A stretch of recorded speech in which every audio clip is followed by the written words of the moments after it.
بسم الله الرحمن الرحيم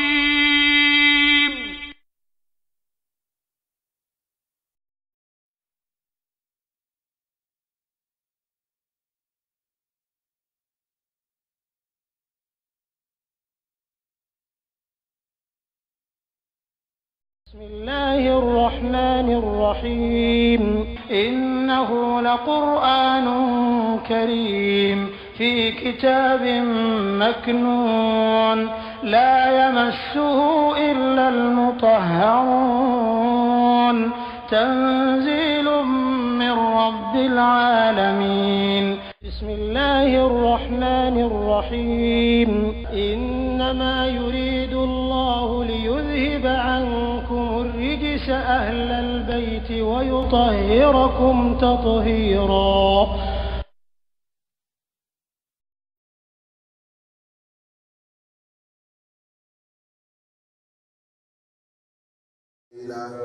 ala yi kana bo nabila yakuba ta de alayhi salamu ozukuru ko bela jelenga ko fori kende mati ale ala ka nema bambalila allaji aka nema munkolo an amtu ayemu nema ya alaykum aw bela jelenye wa anni akote dogora ye ale ala fadatukum ay bani israel ka ofisaya ala alamin aje do yoye aya fi sayade aywa ande laka kuma uzkuruka adu furaka tibe ya bani israila uzkuru ne mati allati an'amtu alaykum wa awfu bi ahdi an kuma nakai uzkuruka ango uzkuru korote ka fo kwa ya fo alaka sanyi akai ko sobe gara be fembe nema bimbala mo bala kono be do sorana no fonyo yere o kainde ambe be nema tarani fonyo ya dona ya bora du kuro ya sabati ni ya be ni falinga dama ambe yara kanta o tele yere be poka do abanga fen falin fo nye kan yere niye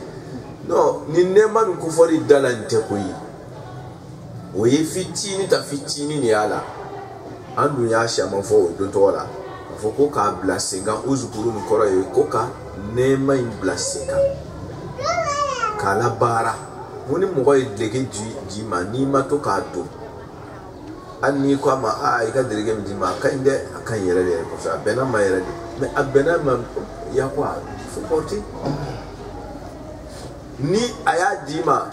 hali n'i ma do fɔ i k'i don k'i baara la en même temps dɔrɔn a tigi yɛrɛ bɛ content e yɛrɛ b'a dɔn k'a fɔ ko a jɛla ye bɛnna ma dara ka sɔrɔ a bila ne vase kɔnɔ fo k'a to ten c'est pas ça là o tuma na ni i ko ala ka sanji ka ɲi i kan ka sanji baara kɛ ni ko ere dani ɲɛna ala bolo i kan ka lɔmɔgɔya lɔ yɔrɔ la o n'a ɲɔgɔnnaw fo ka taa ni ko min ka ɲi i b'o bila sen kan a ye ɲɛ di ma ɲɛ ka ɲi mais ɲɛ ta ka ala ka ko baara ɲɛ kan ka rôle mun jouer adamadenya kɔnɔ i kan ta k'o kɛ mais kana kɛ fiyentɔ ye o n'a ɲɔgɔnnaw o tumana ko ka kow bila sen kan ala ka nɛɛma sugu bɛɛ a dun tɛ nɛɛma den kelen fɔra dɛ an ko hali ni nɛɛmaw la belebele ye limaniya bonda ye ayiwa a bɛ ten de ko k'a bɛɛ de bila sen kan ala ka hɛrɛ bɛɛ lajɛlen k'a bɛɛ pratiquer a pratiquer cogo la o de ye uzukuru ye allati an'amtu alaykum a ye minnu nɛɛma an ye a ye minnu d'an ma wa anni a ko kɔrɔ tɛ dɔ wɛrɛ ye tiɲɛ don dɔ in tɛmɛna kan ko an ka layiru dafa o ye nɛɛmaba ye ani layiru dafa dɔrɔn o ye ko bɛɛ ɲɛnen ye wa anni aqali alahu ta'ala faddatukum ay bani israel ka ofisaya ala alamin jiye doge tawka ko bani israel ka ala ko foka lawka o be fola an ga qur'anan kono dan fi to bela jere min te bani israel ka damai na fora ko bani israel ka fora ulu ye ko ka keti ko pasi nyolu fisaya aw ka qur'anan ka fisani bani israel ka tawrata yi aw ka kira ka fisani ka kirai utmara nodu fisela ka sababu yake olu ta taurata no ka kira olu sababu ye aw ta dunga fisano edo utma aw de be kuna lalate ni olu ta kuna lali ala be kuma na kira na ka manto de ka ko kira ka manto ale ala ya aw fisaya ni bela jelenye bana israka kuna lala olu ta tuma buga sa utafe no ka nema ko fo bariyayi kuna lala aw ta mi ka bunulu taye naw ma cesiri ka ka sirama ya nyarama ya ka bla senga aw ta kuna dari ka bon ala yoro ka tɛmɛ bani Israël kaw ta kan misaliya de bani Israël kaw bɛ ko fɔla anw ye dɔrɔn k'anw da an ka jalaki le yira an yɛrɛ la ten voilà e ye dɔrɔmɛ lo di dɔ ma a taara ka taa tiɲɛ o n'a ye dɔrɔmɛ tan di e min ma ni ne ye dɔrɔmɛ lo tigi jalakitɔ ye tan dira e min ma e b'a dɔn min bɛ ta nɔfɛ voilà anw de bɛ kunna lala ten ni bani Israël kaw ka kunna lali ye a bɛ faamu an ni fatwa to kun kwa yo fisa alal alamina no de bɛɛ b'a dɔn ko bani Israël kaw na ala ko a ko fisa ni diɲɛ bɛɛ lajɛlen alamina ye don ga ko alam zamani o ka waati o de o tun bɛ tile min na ka sɔrɔ ala kɛra manaba sallallahu alaihi wasallam o ka fisa waati kɔnɔ ni mɔgɔ tɔw ye kala kira shaman bɔra o la kala kitabu shaman jigira o fɛ ala ye ko shaman da yɛrɛ k'a d'o ma mais ko i bɛna fasali alamina ka fasali ka bi diɲɛ na danni fo ka taa di diɲɛ wuri ma ko alamina bɛɛ lajɛlen ko don ko ala ye bani Israël kaw fisaya n'olu bɛɛ lajɛlen la a tɛ bɔ a tɛ se ka taa mun kosɔn parce que inanim o hadisi kudusi bɛ bɛɛ bolo ani kuranakoro dɔ wɛrɛw b'i bolo fan bɛɛ fɛ min b'a yira ko ala kɛra ka fisa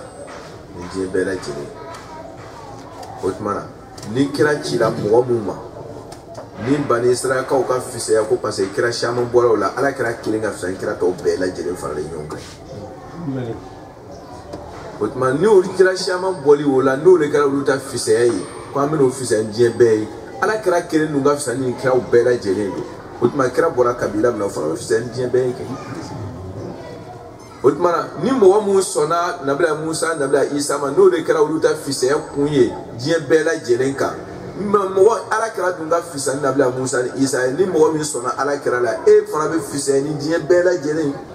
o tuma ni ninnu ka fisaya kɔrɔ de ye k'o ye baara kɛ ni Tawurata ni Injila kɔrɔ ye mɔgɔ min ye baara kɛ ni kuranɛ ye Tawurata ni Injila bɛ kuranɛ kɔnɔ ka ban ka dɔ wɛrɛ fara a kan min tɛ Tawurata ni Injila kɔnɔ ni ne ye baara kɛ ni kuranɛ ye don ni ninnu fisaya ni Tawurata ni Injila ye sababu ye ele ka kuranɛ ta e bɛ fisaya n'olu ye ɔhɔn n'olu fisayala ko parce que ko Jerusalem dugukolo a tɔgɔ bɛ di Masjid Kudusi ko olu b'o ka jamana kan k'o ka fisaya yɔrɔ ye ko parce que a kɛra mɔgɔw ɲɛsin yɔrɔ ye k'o ka fisaya sababu bɔra o de la bon fɔlɔ min bilala dugukolo kan alabatobagaw bɛɛ ye alabato ye kabini an fa Adama ma fɔ ala kɛra o bɛɛ lajɛlen ye alabato dugukolo min kan n'o ye alikaba ye o min kɛra silamɛw ka ɲɛsin yɔrɔ ye olu kan ka fisaya ka tɛmɛ mɔgɔw ka ɲɛsin yɔrɔ kan mɔgɔ minnu y'o ɲɛsin Jerusalem o tuma na i y'a ta nasira o nasira de la i y'a ta nasira o nasira de la hali n'i y'a ta bangew ka bondaw la ka n'a bila denyaw ka bondaw la a bɛɛ ala kɛra n'a ka bɔnsɔn ka fisa n'u bɛɛ kira yɛrɛ ka hadisi b'a fɔ ko ulama ummati afdal min anbiya bani Israël oui ko ale ka mantonw ka karamɔgɔw a karamɔgɔw han k'an b'a karamɔgɔ yɛrɛ yɛrɛw de ma o ka fisa ni bani Israël anbiyaw oui parce que n'i ye i m'a ye an bɛ to ka fadilatu min fɔ suran daminɛw la i bɛ kuranɛ suran kelen dɔ kalan dɔrɔn ko a kɛra komi mɔgɔ min ka nabi ɲumanw bɛɛ lajɛlen ka kɛwale ɲɔgɔnna de kɛ o baraji bɛ sɛbɛn a dɔnni sababu kosɔn i y'a dɔn k'a bila sen kan ye o sababu kosɔn i ka kiraw bɛɛ ka baraji sɔrɔ sur place i ka shahidu bɛɛ ka baraji sɔrɔ ala ma nin faveur kɛ manton si ye fo kira ka manton o tuma na kira ka manton karamɔgɔ baarakɛlaw n'o ka dɔnni o ka fisa ni bani Israël nabiɲumanw ye o tuma na ni fisaya ko don ko alal alamina a kan bɛ o ka waati mɔgɔw de ma a kan tɛ diɲɛ bɛɛ lajɛlen a tɛ se ka fasa ni diɲɛ waati tɔ bɛɛ ma n'i y'a fasa n'a ye i bɛna accident kɛ ni kuma caman ye kɔfɛ silamɛya kɔnɔ a tɛ bɔ o tuma na aya alal alamina mutlaqu tɛ muqayyad don k'a bɛrɛ bɛn o ka waati dama ma mun kosɔn parce que a bɛ accident kɛ ni hadisi caman ye ani kuran bolo caman ye ni i b'a fasa ni ala ni complet bɛɛ lajɛlen wattaqu ala ko an ye siran yawman dunya bani Israël kaw u bɛ ladila an bɛɛ lajɛlen bɛ ladila ten n'olu ta ladili ye wattaqu ko kasran yawman donye kana yada de ka foko ala ifisa ki ko ala ni ki ala ni jima kana wake ika jane wete ni ki jantu yere la ibe kishina ni mi jantu yere imana na yalele femi dirima ni loni dirima jantu ala no te imana na loni ifisa la ni mo to ye ka sababe ke loni ke o loni kere ne be na imana ala bini imana no di oui ifisa la ni mo to ye ka sababe ya ke ka fargoro ta kenaya yi imana na yalele ala buruti ni mi jantu yere la dron kata ko parce que fanga bira mo se ki gachi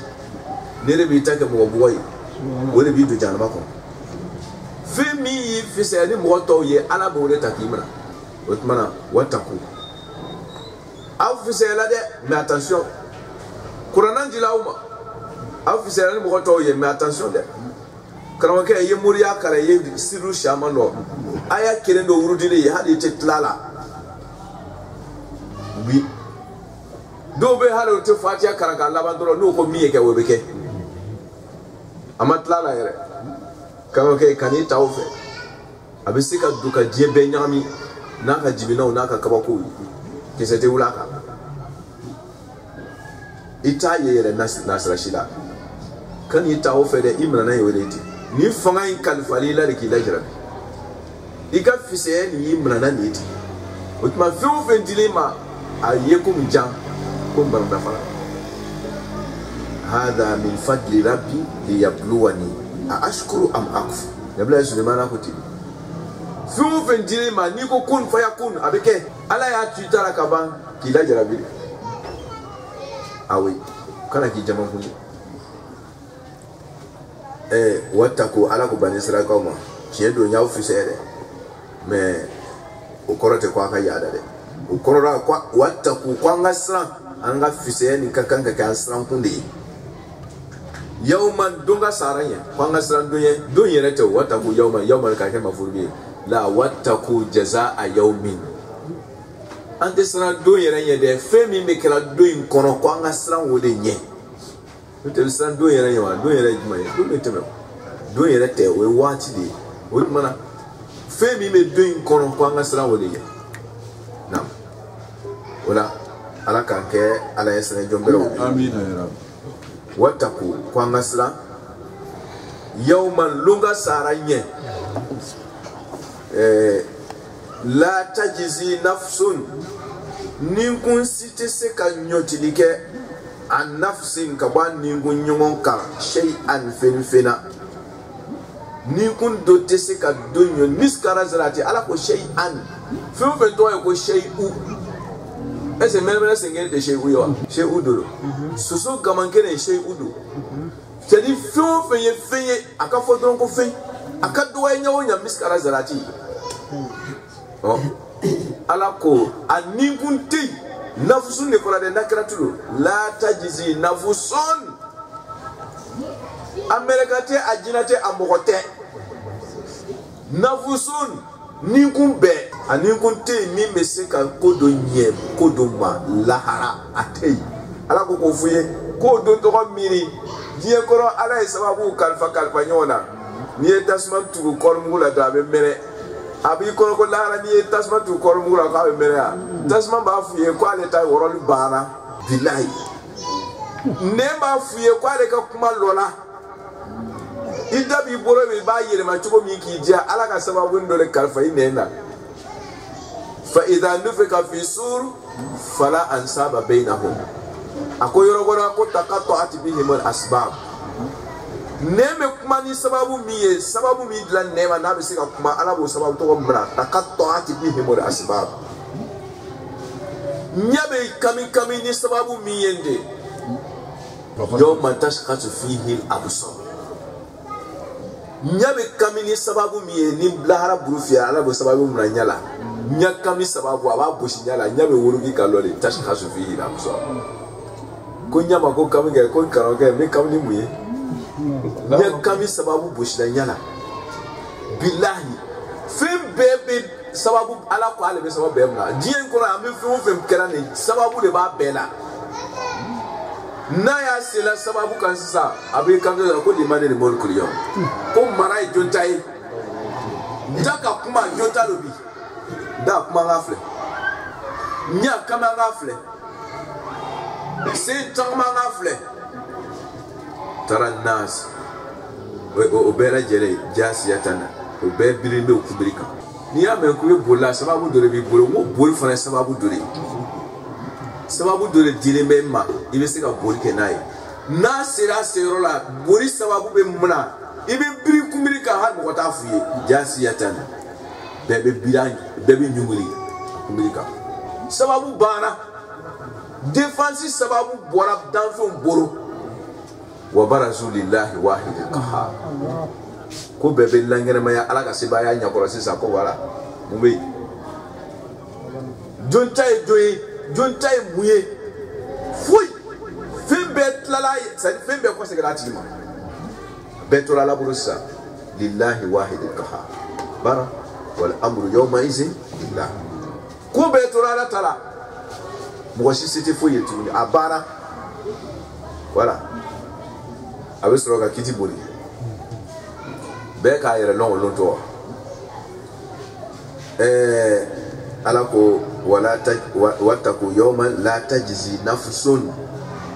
kun ninkun sitna se kan nyotibike an nafsin ka bon ninkun do fanaka an ninkun te ni me se kan ninkun do makonye shay'an afin fanati kan ibolo mali ka foika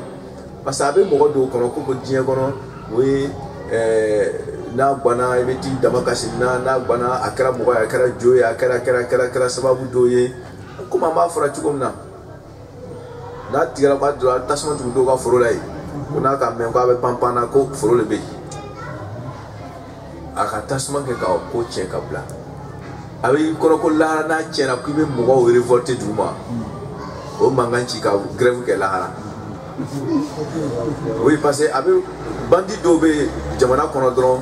otna to président tala otna to jamana chitala olu ni bandit dinu kambe no duma na nyamena do abo kono sudron ko brugutu ko blasraba kanke yakara wara iburu ni ko fa ku ki ga jamana do fa abi kono ko plan suko be lahara ko ibna mo révolter Allahu akbar kuma be boshila mo révolter da be boshila yi ay dati ku anyati ku ala ko la tajizi nafsun an nafsin shay'an mugo dote se ka loni mugo dota ku go ila hara dote se ka do nyoti ka bodoka abadan ire ret na se ka nyoti ka bo ire ku mate mo wala ma aywa me o yoro to wala e be ku wala yuqbal munali tna ke minha ni ku ndengere yoro nafsun ha ko se ni nafsun mo andasi wala yuqbal munali de teke minha ka won ni gun shiro burote do ni gun shika foi koro shafa atun surnan donte ni gun shi na fa udoto munani teke ni gun shi fe surnan dona ka fo ko ibeti da makashi dora o bene ka ko nyara wa bana wala yu khaz munani tna ke minha ni gun shiro adlun kuma bolinana surnan donte sadi dotna na ni force ye wole la tajizi ka loka do nyoti ka fo ko bon ame yosra bare o tete me rosro ka fanga fin bla ala ko la rate intermédiaire ka vuka international do ta ko ka kuma mereka jibiru fe ko ka kuma la fe ala ko la hala isi sonon dem sababu mi kan e dlo ala fi ni dlo la hala ni burma la ma ka ko sababu do me sababu te de foni ye asurna do sababu mra ako wala yuqbal minha shafa'atun surna do te wala yukhaz minha adlun ni suna do yerete ka ko be suna fen fanadi wala maka no kuma bonando adlun ye kuma bonai ka ko be yere kuma boni fen do ka ko bonko ame amando be aka kuma ye mo fa bon ko ay 10 millions la bro ane avocati boro meniye amando yo we be aka we adlu kuma bona atei c'est-à-dire ikane boro malla kuma bonanka intervention ke brati fara fi yere fara ti boro ko be jono yi voilà mara ya sababu dima ko ashite la tajzi nafsun an nafsun wala yuqbal minha shafa'a wala yukhaz minha adl wotma laharan jiyete kirede ni be lahara ta sababu nyanyina nyanyini chola nyanyini ti ma kwanga o de flow kasran o doniye wala hum yunsaru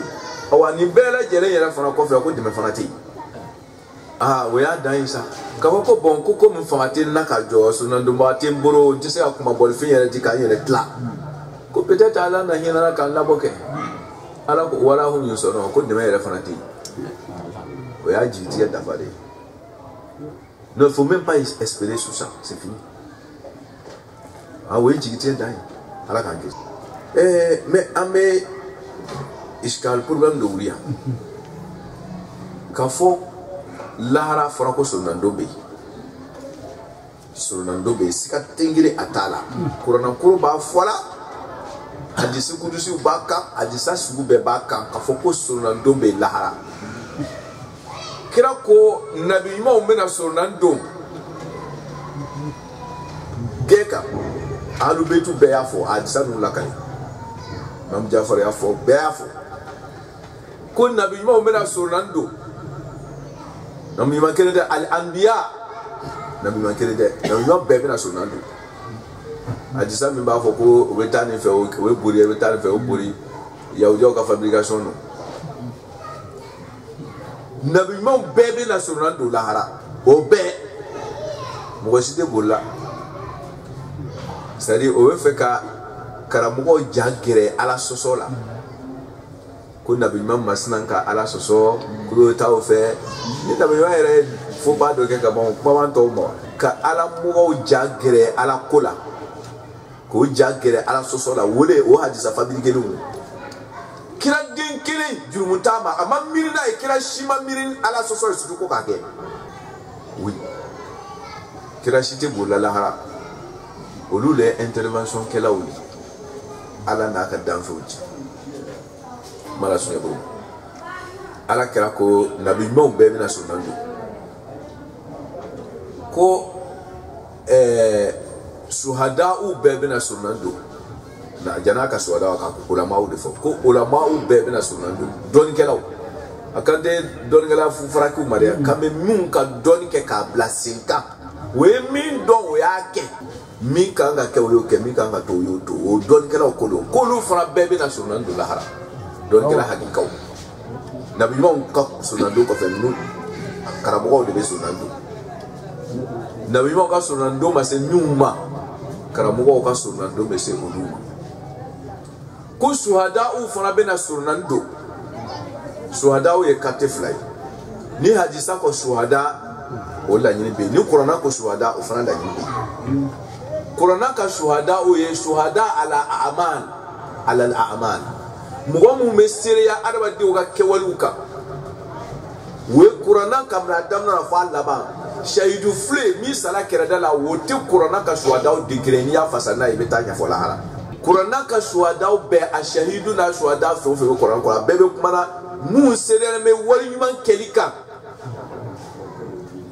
iba kera ubiyela abe nyumi kera u sere me auka u suhada u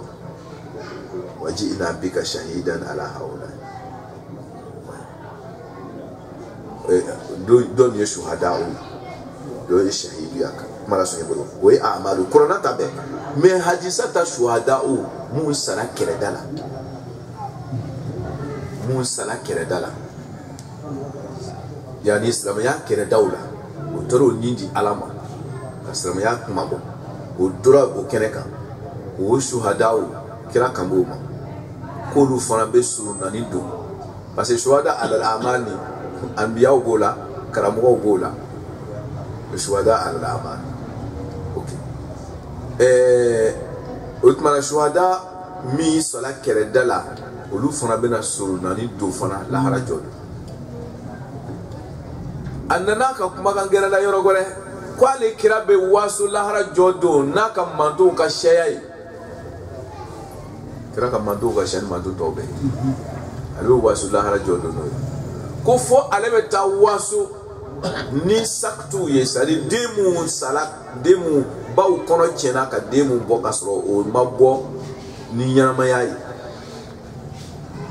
ba u kono chena ka demu bo kasro o nyama mabbo o de saktu kono chedeu o kono mum bena o de saktu kono mum bena kasro o wati mase ala kira ko ale be wase nunu bɛɛ ko parce que ala bena olu bɛɛ o den ɲinani nunu bɛɛ wulila ara jɔ don k'o ka don alijina kɔnɔ ko n'o sela alijina bonda la k'o be jɔ k'o tɛ don ko fo olu bangebaga fila yi don o den ɲinaniw bɛɛ c'est à dire fɛn o fɛn sara ka sɔrɔ a ma balikuya ban fo ka taa bila mun kɔrɔw tiɲɛna ka sɔrɔ u ma bange ɲɛnamaya la olu bɛɛ lahara jɔ don ala b'o wuli k'o don alijina kɔnɔ mais n'o sera alijina bonda la o bɛ ban ka don ko fo olu bangebaa fila ka don n'o tɛ olu tɛ don ko ala bɛ diɲɛ di den ninnu ma o ka surunalidon kɛ o bangebaaw ye o tuma na surunalidonbagaw ye olu fara ye n'an ko an bɛ kuma mun kan ka surunalidon a ka siya kɔrɔ n'an koro ni hadisaw la bɔgɔden mun bɛna surunalidon o tuma n'a fɔra yɛrɛ ko la tajisi nafsu ko ninkun dɔ tɛ se ka jɔ ni ninkun dɔ kungo ye ka dɔ tun bɛna surunalidon teriya bonda la kuma la walen don mais n bɛ aya min bɛ kɔrɔ ko a bɛ taa aya loro la suratu sabayi la tan a ka siya yɔrɔ loro différent ye kɔrɔnan kɔnɔ mun bɛ a confirmer k'a d'i ma ko dɔw bɛna surunalidon o tuma n'a fɔra yɔrɔ na ko mɔgɔ si tɛ yen nafsu ye mutlaku ye a ma kira bɔ a la a ma nabi ɲuman bɔ a la a ma jinɛ bɔ a la a ma mɛlɛka bɔ a la ko nafsu bɛɛ o tuma na i bɛ taa aya gbɛrɛ ti kuranɛ yɛrɛ bɛ ɲɔgɔn fasari kana dɔ in ta ten k'i jɔ kɛ non taa dɔ wɛrɛ ta yan tɛdɛ bonda la an ye suratu tɔha da yɛrɛ aya 106 ni ma fi aya 108 yawma izin la tanfa'u shafa'atu yawma izin an bɛ lahara jɔ la tajidi na ko wattaku yawman ko an ka siran lo min ye nin ko la tajidi nafsun ko ninkun si tɛ se ka mago ɲɛ o lon tɔgɔ la a ninkun ɲɔgɔn wɛrɛ ye nin a b'o lon tɔgɔ le ko la hali bi ko yawma izin o lon tɔgɔ min ko fɔra an ye nin jɔ la tanfa'u shafa'atu ko surunalidon tɛna nafa le kɛ illa man a tɛna nafa le kɛ mɔgɔ si ye a ma nafsu yɛrɛ fɔ yɔrɔ la la tanfa'u shafa'atu ko surunalidon de tɛ mako ɲɛ illa man azina lahu rahman ko fɔ ne rahman masa jɛna min ma ça veut dire que a bɛ d'o mako ɲɛ a ye précision di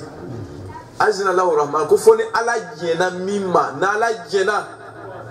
nafsu min ma o ta surunalidon bɛ mako ɲɛ mais n'a ma jɛn de problème bɛ yen o tuma na n'an ko kana datuma n'an ma ala ka jɛn ɲini ala kira yɛrɛ b'o fɔ hadisa dɔ la ou bien imam ali ka kumakan don en tout cas a kɛra imam ali ta a bɛ kɔsɛ yɛrɛ kira yɛrɛ ma toujours parce que imam ali dɔɔni wɛrɛ t'a bolo ni kira ma min di ok kira ka kumakanw na k'a fɔ ko n'an bɛ surunalidon kɔ lahara jɔ don ko an ye ala ka jɛn ye tiɲɛ don olu kira olu bɛna surunalidon mais olu bɛ surunalidon à partir de quel moment ni ala jɛnna karamɔgɔw bɛna surunalidon ninnu bɛna surunalidon ninnu bɛna surunalidon hali denkɛnɛ mun banna k'olu tɛ don alijinɛ kɔnɔ n ko ala bɛ jɛn de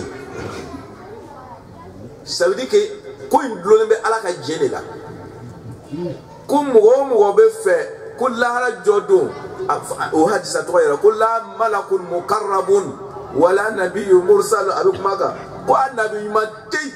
a mɛlɛka masurunya mɛlɛka tɛ yen ala la ka kuma ko a si tɛ se ka mɔgɔ mako ɲɛfɔ ni ala taala jɛnna oui c'est ko in dulonnen bɛ ala ka jɛn de la surunali min bɛna don ni jɔ ala ka jɛn kɔfɛ de o tuma na illa man azina lahu rahman fɔ ni ala jɛnna min ma o tuma an ka ala ka jɛn ɲini ba la n'o sɔrɔla kɛ a bɛ sira di mɛlɛkaw ma sisan o mɛlɛka sira di kiraw ma ka sira di karamɔgɔw ma o bɛ surunalidon kɛ an ye an ka juru bɛ ko naam wa radiyallahu qawla ala bɛ ban ka jɛn k'olu ka kuma n'a ye jɛn di a bɛ sira d'o ma k'o ka kuma n'a ma jɛn di kuma tɛ yen surunali bɛ don ala ka jɛn kɔfɛ o tuma n'i ma ala ka jɛn kɔrɔsi i sen tɛ sɔrɔ surunalidon na o kosɔn ko fili ye sɔrɔ minnu na tugu ka kɛ ninnu ala b'olu bɛɛ sen bɔ surunalidon na tugu ka kɛ ninnu ala b'o bɛɛ sen bɔ surunalidon na surunali tɛ don tɛ kunfɛ dɛ ka fɔ ko i bɛ t'i dulon kira la n'i bɛ to k'ala sɔsɔ dɔrɔn kira yɛrɛ t'i fɛ ala kira ko k'ale bɛ ala ka diɲɛ de kɔnɔna ala ka diɲɛ ale b'o de kɔnɔna ka sɔrɔ ka surunali don ala be jendi kirama mu ya to ale ala tala fiye mu soro ale ala ka kola ala be jendi kirama ko sunna do otuma ni ma tuka ke nun toy lara ko fo ko re blole be ala ka mo nyuma do ko bina sunna do e o mo nyuma na sunna do na ala ma jendi otuma na jendi ni ba wore duye tuka ke ko ye ko toy yani ala soso geren geka ala kana ke ala soso bai